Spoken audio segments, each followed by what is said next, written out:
Poi un altro segno dei tempi. Il 13 ottobre 1964 Montini fa dono ai poveri della tiara. La consegna a Spillman, arcivescovo di New York, che la espone nelle varie diocesi.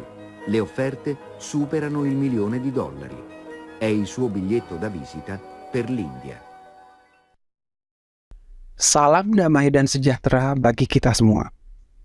Pada tanggal 13 November 1964, di hadapan sekitar 2.000 orang uskup pada Konsili Vatikan II, Paus Paulus VI secara mengejutkan menyerahkan tiara kepausan untuk dijual dan uangnya diberikan pada orang-orang miskin. Tiara kepausan bertingkat 3 itu adalah simbol dari kekuasaan Paus atas gereja, negara, dan dunia sebagai wakil Kristus. Ironisnya, Paus Paulus VI menggunakan alasan yang mengingatkan kita pada perkataan Yudas Iskariot ketika menegur seorang perempuan yang meminyaki rambut Tuhan Yesus dengan minyak yang mahal. Mengapa minyak narwastu ini tidak dijual 300 dinar dan uangnya diberikan kepada orang-orang miskin? Yohanes bab 12 ayat 5. Dengan melihat buah-buah Konsili Vatikan II yang begitu buruk, sekarang kita bisa menafsirkan tindakan Paus Paulus VI tersebut sebagai simbol dari penyangkalan Paus atas tugas dan peran gereja Katolik sebagai cikal bakal kerajaan Allah di bumi. Sama seperti Petrus dulu telah menyangkal Tuhan kita. Dan itu adalah konsekuensi logis dari semangat Aggiornamento Konsili Vatikan II yang juga telah mengkhianati ajaran iman para rasul dengan ekumenisme, sama seperti dulu Yudas Iskariot juga telah mengkhianati Tuhan kita. Selanjutnya, pengkhianatan atas ajaran iman para rasul itu sekarang berbuah menjadi kemurtatan besar yang kini sedang berlangsung di depan mata kita. Upaya untuk menghancurkan gereja Katolik sudah berlangsung sejak bahtera keselamatan itu didirikan Tuhan.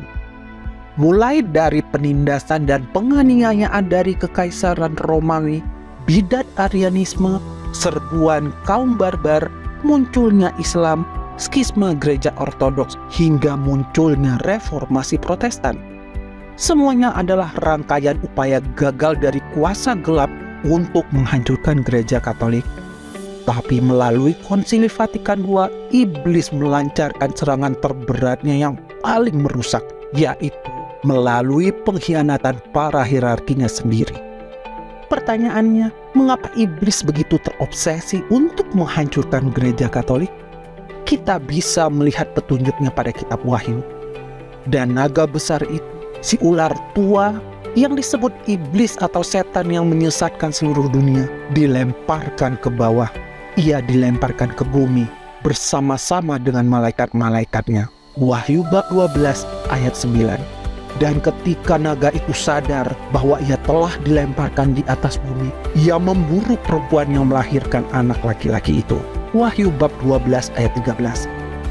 Paus Pius XII dalam ensikli Ad Celi Reginam 1954 menafsirkan perempuan dalam kitab Wahyu bab 12 memiliki dua makna, yaitu sebagai Bunda Maria dan juga sebagai gereja.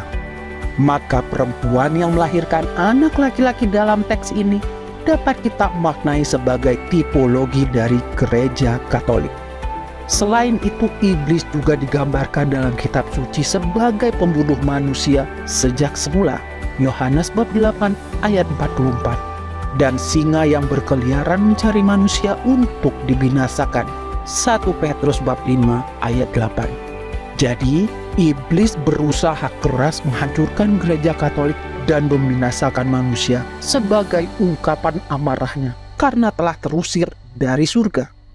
Mengapa iblis melampiaskan amarahnya pada gereja dan manusia? Bukankah kejatuhan iblis sudah terjadi jauh sebelum manusia diciptakan? Wah, engkau sudah jatuh dari langit, hai bintang timur, putra fajar. Engkau sudah dipecahkan dan jatuh ke bumi, hai yang mengalahkan bangsa-bangsa. Yesaya bab 14 ayat 12. Itu kutipan kitab suci yang menggambarkan kejatuhan iblis yang sebelumnya adalah malaikat terang akibat kesombongannya sendiri jauh sebelum manusia diciptakan. Tapi adakah hubungan antara kejatuhan iblis dan manusia? Ternyata ada. Bahkan manusia dipakai Tuhan sebagai batu ujian yang telah menjatuhkan iblis. Jika manusia diciptakan sempurna serupa dengan gambar Allah, para malaikat pun diciptakan sebagai gambar kesempurnaan. Yehezkiel bab 28 ayat 12. Bedanya, manusia adalah ciptaan sempurna yang hidup dalam daging, sedangkan malaikat adalah ciptaan sempurna dalam bentuk roh. Sama seperti Tuhan mewahyukan berbagai nubuat kepada manusia tentang apa yang akan terjadi dalam rencana keselamatan, demikian juga Tuhan mengungkapkan kepada para malaikat apa yang akan dilakukannya bagi seluruh ciptaan. Kepada para malaikat, Tuhan menyatakan rencananya untuk menciptakan manusia sebagai ciptaan yang serupa dengan gambarnya, namun memiliki kelemahan karena hidup dalam daging yang terikat pada dimensi ruang dan waktu. Kemudian pada waktunya, Tuhan akan berinkarnasi menjadi manusia dan para malaikat harus menyembah Tuhan dalam rupa manusia. Sebagai konsekuensi dari inkarnasi Tuhan, para malaikat juga harus tunduk pada perempuan yang menjadi ibu dari Tuhan yang berinkarnasi sebagai ratu mereka. Kedudukan Bunda Maria sebagai ratu para malaikat dikonfirmasi oleh banyak orang kudus, di antaranya Santo Alfonsus Ligori. Maria adalah ratu para malaikat karena ia adalah ibu dari Yesus Kristus yang adalah Raja surga dan bumi. Selanjutnya, para malaikat diutus untuk melindungi dan membimbing manusia di jalan Tuhan. Mazmur bab 91 ayat 11. Lalu manusia akan menjadi hakim bagi mereka. 1 Korintus bab 6 ayat 3. Sementara sebagian besar malaikat bersyukur atas rencana Tuhan, Lucifer, malaikat yang paling terang, tidak dapat menerima fakta bahwa Tuhan dalam kebijaksanaannya telah memilih untuk berinkarnasi menjadi manusia, dan ia harus menyembah Tuhan dalam rupa manusia yang kodratnya lebih rendah dari malaikat. Itu sebabnya ketika Yesus berpuasa di padang gurun, iblis meminta Yesus untuk menyembahnya. Itu dilakukan iblis sebagai ungkapan dari penolakannya untuk menyembah Tuhan dalam rupa manusia. Bukan aku yang harus menyembah Yesus, tapi Yesus yang akan menyembah aku. Mungkin seperti itulah yang ada dalam pikiran iblis.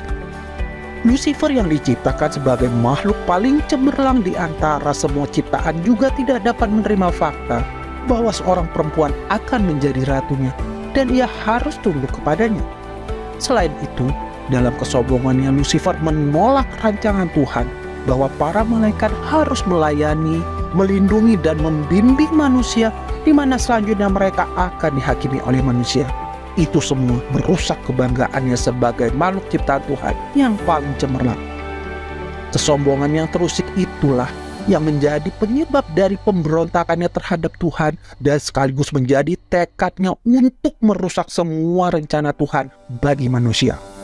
Untuk itu ia mengajak sebagian malaikat lain agar ikut memberontak melawan Tuhan.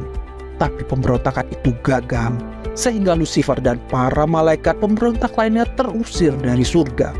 Mereka lalu menumpahkan kemarahannya pada manusia karena telah menjadi batu sandungan yang menjatuhkan mereka. Dengan maksud untuk mencegah Tuhan berinkarnasi, iblis berupaya menyesatkan manusia ke dalam dosa. Upaya ini dimulai di Taman Eden dengan membujuk Adam dan Hawa agar melanggar perintah Tuhan. Dalam rancangan iblis, jika manusia jatuh ke dalam dosa, maka tak ada jalan bagi Tuhan untuk berinkarnasi. Tapi rancangan iblis ini digagalkan Tuhan melalui kehadiran Maria yang dikandung tanpa noda dan penuh dengan rahmat Tuhan. Melalui inkarnasinya Tuhan menyatakan seluruh kebenaran yang dibutuhkan manusia untuk memulihkan keadaannya dari kejatuhan akibat dosa. Tuhan mengingatkan manusia untuk kembali pada kodratnya yang semula, yaitu untuk menjadi sempurna seperti Tuhan. Matius bab 5 ayat 48. Tidak hanya sekedar menuntut, tapi Tuhan juga mengajarkan cara untuk menjadi sempurna. Matius bab 19 ayat 21. Lebih jauh lagi Tuhan menambahkan sebuah perintah baru, yaitu untuk mengasihi seperti Tuhan telah mengasihi Yohanes bab 13 ayat 34. Itu adalah standar kasih yang tertinggi. Tak ada satu nabi pun dalam seluruh sejarah manusia yang dapat mengajarkan manusia untuk menjadi sempurna dan untuk mengasihi seperti Tuhan telah mengasihi. Itu semua hanya dapat diajarkan oleh Yesus Kristus sebagai Tuhan yang sempurna, tapi bersedia turun untuk berinkarnasi dan hidup sebagai manusia dengan segala keterbatasan dan kelemahannya. Tidak hanya menuntut dan mengajarkan cara untuk menjadi sempurna, Tuhan bahkan memberikan semua sarana pengudusan yang dibutuhkan manusia untuk menjadi sempurna seperti Tuhan, yaitu sakramen-sakramen yang bersumber pada karya penebusannya di kayu salib. Kemudian Tuhan mendirikan gerejanya agar seluruh kebenaran sempurna yang telah dipercayakannya pada para rasul dapat ditransmisikan sepanjang zaman dengan sempurna, bersama-sama dengan semua sakramen yang menjadi sarana rahmat pengudusan manusia.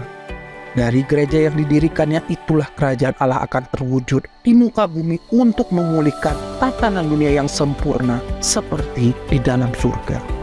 Ketika malaikat-malaikat di surga bersuka cita dan bersyukur melihat rencana Tuhan bagi manusia, iblis memandangnya dengan penuh kemarahan dan kebencian pada gereja dan manusia. Dalam kitab Wahyu tertulis, maka tampaklah suatu tanda besar di langit, seorang perempuan berselubungkan matahari dengan bulan di bawah kakinya dan sebuah mahkota dari 12 bintang di atas kepalanya. Wahyu bab 12 ayat 1. Mengacu pada mukjizat dalam penampakan Bunda Maria di Fatima, kita bisa menafsirkan teks tersebut sudah digenapi. Tapi tidak seluruhnya, karena teks lanjutannya berbunyi, ia sedang mengandung dan dalam keluhan dan penderitaannya hendak melahirkan, ia berteriak kesakitan. Wahyu bab 12 ayat 2. Ini jelas tidak merujuk pada Bunda Maria, karena sejak semula Bunda Maria sudah terbebas dari dosa asal, sehingga tidak mengalami sakit dalam melahirkan. Seperti yang dikatakan Paus Pius XII, perempuan dalam kitab Wahyu dapat ditafsirkan sebagai Bunda Maria dan juga gereja. Maka kita dapat menafsirkan ayat tersebut merujuk pada gereja. Tapi siapakah anak yang akan dilahirkannya? Dalam ayat lain tentang anak tersebut dikatakan, ia akan menggembalakan semua bangsa dengan gada besi. Wahyu bab 12 ayat 5. Maka kita bisa menafsirkan anak laki-laki yang akan dilahirkan perempuan itu adalah Kristus Raja yang dengan susah payah dan penuh perjuangan akan dinyatakan gereja pada dunia sebagai awal dari terwujudnya kerajaan Allah di muka bumi. Pada tahun 1925, Paus Pius XI menetapkan pesta Hari Raya Kristus Raja untuk menegaskan kembali martabat Rajawi Kristus sebagai penguasa dunia dan seluruh alam semesta di tengah derasnya pengaruh modernisme dan liberalisme pada masa itu. Itulah penggenapan dari teks nubuat kitab Wahyu. Maka ia melahirkan seorang anak laki-laki yang akan menggembalakan semua bangsa dengan gada besi. Wahyu bab 12 ayat 5. Tapi teks selanjutnya berbunyi, tiba-tiba anaknya itu dirampas dan dibawa lari kepada Allah dan ke tahtanya. Wahyu bab 12 ayat 5. Di manakah ayat ini digenapi? Ini membawa kita pada Konsili Vatikan II yang dengan semangat ekumenisme, kolegialitas, dan kebebasan beragama sebagaimana yang terkandung dalam dokumen-dokumennya telah melucuti martabat Kristus Raja. Itu dilakukan karena gagasan Kristus Raja dianggap oleh hierarki pendukung konsili sebagai warisan triumfalistik abad pertengahan yang sudah tidak cocok untuk diterapkan di tengah dunia modern yang diwarnai keragaman agama, ideologi, dan budaya. Hal ini terlihat dari diubahnya pesta Kristus Raja dari hari Minggu terakhir di bulan Oktober menjadi hari Minggu terakhir pada kalender tahun liturgi Novus Ordo. Secara simbolik, perubahan ini menempatkan gagasan Kristus Raja hanya sebagai persoalan eskatologis yang tidak terjadi di dunia sekarang, tapi di dunia yang akan datang. Itulah makna simbolik dari anak yang dirampas dari dunia dan diserahkan kembali kepada Allah. Perubahan ini dimaksudkan oleh para pendukung konsili agar gagasan Kristus Raja yang secara implisit mengharapkan terwujudnya kerajaan Allah di bumi melalui Gereja Katolik dipinggirkan sedemikian rupa, sehingga tidak lagi menghalangi semangat ekumenisme yang sedang dibangun oleh Konsili Vatikan II. Dilujutinya martabat Rajawi Kristus oleh Konsili Vatikan II adalah salah satu yang disesali oleh Monsignor Marcel Lefebvre dalam bukunya yang berjudul They Have Uncrowned Him, From Liberalism to Apostasy, The Conciliar Tragedy. Penolakan dari gereja konsili terhadap gagasan Kristus Raja itulah yang juga diperlihatkan secara simbolik dengan dijualnya tiara kepausan oleh Paus Paulus VI dan juga oleh penolakan semua paus konsili lainnya untuk mengenakan tiara kepausan. Celakanya penolakan Kristus Raja berarti juga penolakan terhadap upaya untuk mewujudkan kerajaan Allah di dunia. Tepat seperti itulah pengkhianatan keji yang dilakukan oleh gereja konsili terhadap rencana Tuhan. Selanjutnya dalam kitab Wahyu tertulis, perempuan itu lari ke padang gurun, di mana telah disediakan suatu tempat baginya oleh Allah, supaya ia dipelihara di situ 1260 hari lamanya. Wahyu bab 12 ayat 6. Inilah nubuat yang menjadi harapan bagi kita sebagai sisa umat. Perempuan dalam teks itu adalah tipologi dari sisa umat, yaitu sebagian kecil anggota gereja Katolik yang masih tetap setia pada iman para rasul dan pada Kristus Raja. Mereka lah orang-orang Katolik tradisionalis yang mengambil jarak dari gereja konsili untuk memurnikan dan memperkuat iman mereka dengan berdoa dan berpuasa yang digambarkan sebagai perempuan yang lari ke padang gurun. Para pengikut iblis, yaitu seluruh dunia yang menolak kerajaan Allah, termasuk diantaranya adalah gereja konsili yang telah berkhianat, akan melawan dan berusaha menindas sisa umat Tuhan. Namun Tuhan menjaga dan menyelamatkan mereka. Suatu saat pada waktunya kelak, bagaikan Yudas Makabe yang berjuang untuk memurnikan bait Allah di Yerusalem dari berbagai pencemaran, para sisa umat ini akan berjuang bersama Tuhan dan para malaikatnya untuk mengalahkan iblis serta para pengikutnya. Mereka akan berjuang untuk memulihkan kembali gereja Kristus dari berbagai kesesatan dan pencemaran. Bersama dengan sisa umatnya yang setia, gereja Kristus kembali akan memulihkan martabat Rajawi Kristus agar menjadi perwujudan kerajaan Allah di dunia. Itu sebabnya sisa umat bukan sekedar orang-orang Katolik yang setia pada iman para rasul saja, tapi juga sekaligus para prajurit Kristus yang siap untuk berjuang memulihkan kembali segala sesuatu di dalam Kristus, termasuk memulihkan gereja Katolik dari pencemaran kesesatan Konsili Vatikan II yang telah menyangkal kerajaan Allah dengan Kristus sebagai rajanya. Terima kasih atas perhatian Anda. Viva Christo Rey.